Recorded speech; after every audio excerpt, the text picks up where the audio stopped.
Bill Anderson joins us, Finance and Operations Specialist with the Southeastern Michigan Council of Governments, otherwise known as SEMCOG, and he checks in now via Zoom. Mr. Anderson, welcome to the MegaCast. Well, thank you very much. It's a pleasure being here. Well, good being with you. It is a complicated day. Maybe we'll give you a chance to chime in on the news of the day, but let's come back to that after we get to what we wanted to talk to you about today, and it is a huge problem for our municipalities. Revenue is going to be down possibly from the tax revenue from property tax, sales tax, and revenue sharing from the state of Michigan also is likely going to be reduced. This is going to have a huge impact on our local municipalities and our schools. What can you tell us about that, Bill? Yeah, I'm going to assume most people have heard that the state is running a $2 billion deficit for the current fiscal year under the state general fund, as well as another $1 billion deficit in the school aid fund. But those are only part of the issue. For instance, for local units of government, one of the largest revenue sources is something called revenue sharing, which is derived from the state sales tax.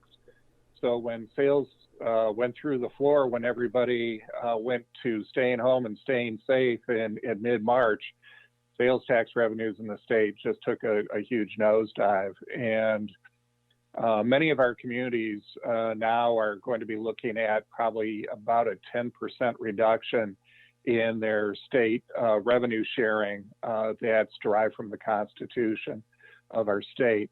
But there's other areas that are being hit as well. When we stopped driving, we saw during the height of the stay-home order where traffic volumes were down 75% within our region, the gasoline tax went through the floor as well. So now we're looking at a scenario where not only the state's going to see about $100 million less to take care of the roads, but our county road agency is going to be seeing about $100 million less, and our cities will be seeing a decline of about $50 million this year. So there are many different ways where revenues are really tanking, and I guess it's just a lot like all the homeowners. And when you're sitting at home, you're worried about how you're going to keep things going. Bill Anderson is joining us, Finance and Operations Specialist, Southeastern Michigan Council of Governments, joining us here on the MegaCast.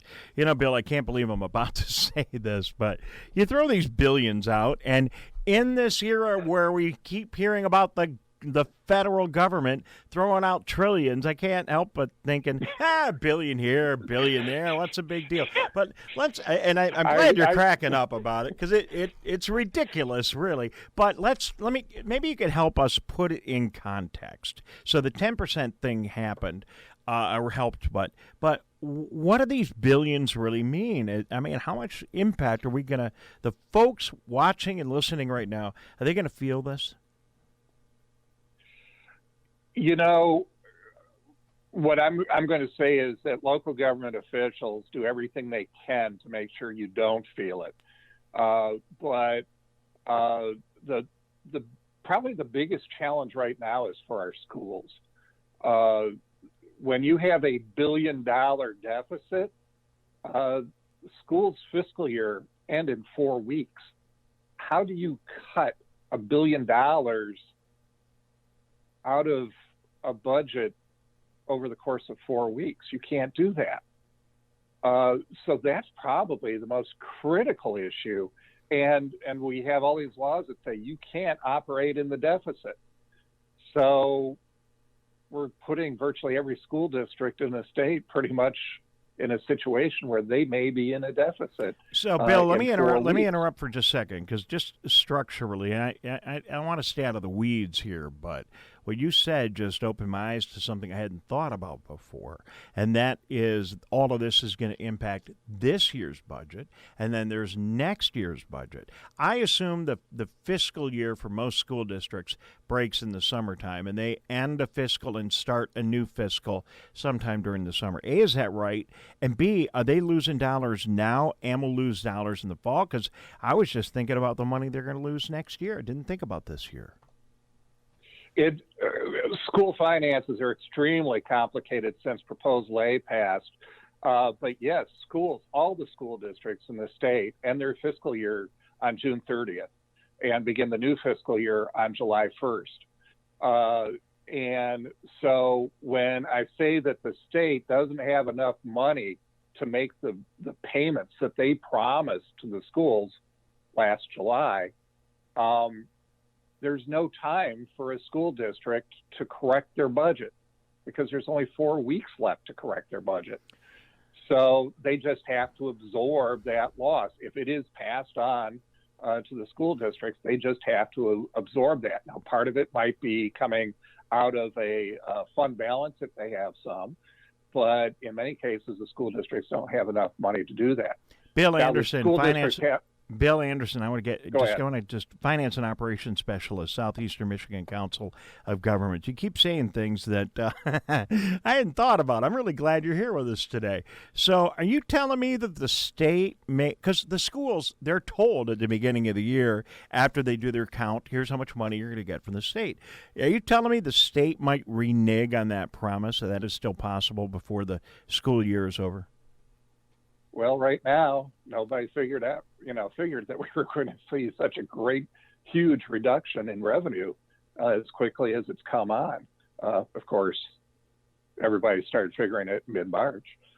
But it's a very real possibility. And the governor basically what she wants to do is the state of Michigan received about $3 billion from the federal government under the CARES Act. But that money could only be used for new expenses related to the COVID-19 outbreak and couldn't be used to offset reduced revenues. And I think all of the governors across the country want to make use of that money to make up for lost revenues. And I would strongly guess that if the federal government gave that permission, the first thing they would do would be to make the schools whole. Yeah, well, past governors have done a really good job of saying, well, we're not going to adjust this money, and then they use this money. I think of the Michigan lottery in the schools, but I don't want to get... So, they're pretty good at saying... I've written papers on that. Yeah, you know what I'm talking about? Yeah. Yeah. So, maybe they could figure out a way to manage their budgets in such a way to let them comply. I didn't even think about the possibility of schools not having money this year. Okay, thank you for that. I'm even more worried for our schools now. I wish them the best of luck. And if you're concerned about this as well, good time to pick up your phone or email your senators here in Michigan and your members of Congress.